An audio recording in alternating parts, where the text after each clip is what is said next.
Hello, I'm Bo, the Director of Training at Winsor Industries. I'm here to introduce you to the Saber Compact 17. The Saber 17 is a floor scrubber that's used for daily maintenance of hard floors.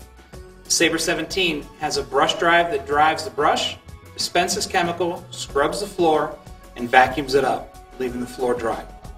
Components of the Saber 17 are as follows. The freshwater tank is located right here. The cover has a slot that allows you to measure 3 ounces of chemical so that you can accurately dilute your chemical. Here up top is the recovery tank. This lid allows you to get into the recovery tank for easy cleaning and access. When you lift the recovery tank, you'll notice the components that make the Saber 17 go. The vacuum motor, the drive motor, and the batteries. The control panel consists of the following elements: the battery meter, the vacuum on-off switch, the brush on-off switch, the squeegee lever, and the water lever. You'll notice an hour meter that tells you how many hours the machine has been in operation. The button that removes the pad so that you can change and clean it, circuit breakers for the pad driver and for the vacuum motor. In the back also, you'll notice a hose that allows you to view how much water is in the fresh water tank. The recovery dump hose that will allow you to drain the recovery tank. And the squeegee, which will recover the water from the floor. Now let's talk about installing and removing the pad or brush. An important concept to understand here is that the drive motor can either be in an up or down position. If the drive motor is up, that means the pad or brush will be lifted off the floor. If the drive motor is down, that means the pad or brush will be on the floor. This pedal located in the back of the machine raises and lowers the brush motor. If I depress the pedal and move it to the left and then release it, the brush motor lowers. By depressing the pedal again and moving it to the right, the brush motor is locked in the up position. The brush motor needs to be in the up position in order to remove the pad. To disengage the pad, press the gray pad button here.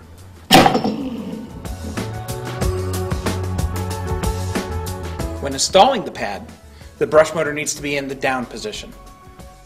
Tilt and push the machine over the pad driver.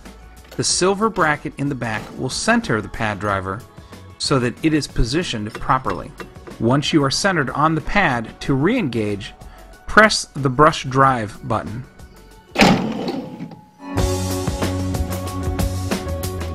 When preparing to clean, it's important to set out wet floor signs in the area you'll be cleaning, and also offer verbal warnings to anyone coming through.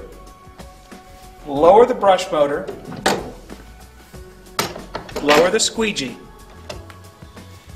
turn on the vacuum motor, turn on the brush drive, and adjust the water.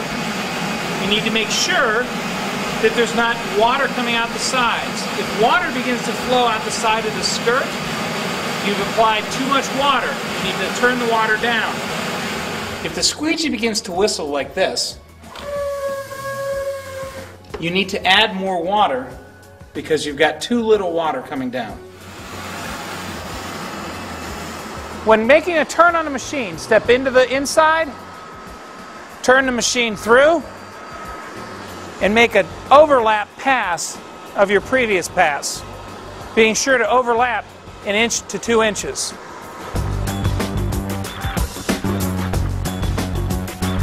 In preparing the machine to use, you'll need to fill the solution tank with fresh water. This notch on the left side will allow the hose to be held. When adding chemical, it's always important to measure accurately. Best to use a measuring cup. However, for your convenience, the lid does have a 3-ounce measuring slot.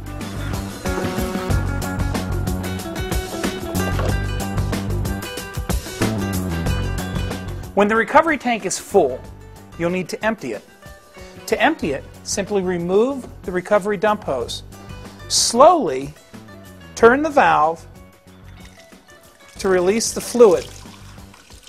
If this is at the end of a shift, you'll need to rinse the recovery tank thoroughly. Leave the valve open, remove the lid, and hose it out. Once you've emptied the recovery tank and cleaned it out, it's time to empty the solution tank. Simply remove this hose from its mount and allow the solution tank to drain. After cleaning out the recovery and the solution tank, remove the squeegee for cleaning.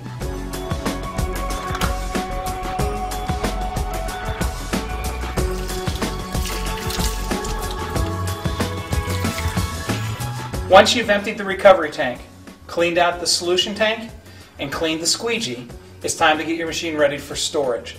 To get your machine ready for storage, simply remove the recovery tank lid so that the recovery tank can dry. Remove the solution tank lid so that the solution tank can dry. Then tilt the machine back and remove the pad for storage.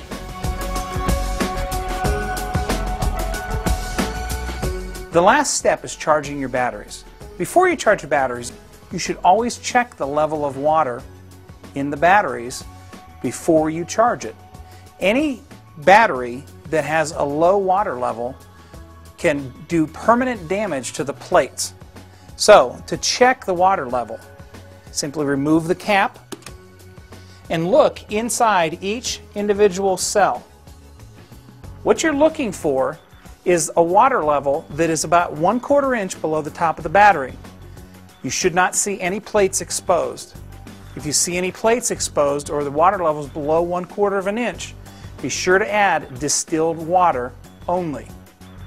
If you fill it more than 1/4 inch below the top of the battery, you risk the battery boiling over when it charges.